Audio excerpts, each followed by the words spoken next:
2004 సంవత్సరం మే నెల ఊటీలో 5 పిల్లల్ని కిడ్నాప్ చేసి దారుణంగా హత్య చేయబడిన జ్యోతి కేసు ఏమంటున్నారు? చెన్నై హైకోర్టులో పునర్విచారణ చేయబడి విచారణ కోసం ఊటీ న్యాయస్థానానికి బదిలీ చేయబడింది.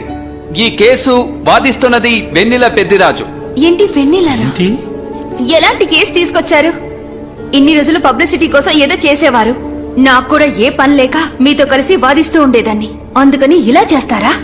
రేపు కన్న పిల్లల్ని బలిచిన వాళ్ళందరూ కోర్టుకొస్తారు. వాళ్ళకి మీ మొహాన్ని ఎలా చూపిస్తారు? ఛీ, నీలాంటి వాళ్ళతో కలిసి పనిచేయడమే పెద్ద పాపం. వచ్చే 23 కేసు విచారణ. ఏమయ్యా పెద్దిరాజు, కేసు పట్టవే. పసిపాపలను గొంతుకొసి నరికేసిన ఆర్దయ్యాది. సంఘటన జరిగినప్పుడు ఊటి చలికి కూడా వణికినవాడు భయంతో వణికాడు. అలాంటి ఆడదానికి వకాలతా తీసుకుని కేసు వాదిస్తున్నావే, ఇది నీకు న్యాయం అనిపిస్తోందా?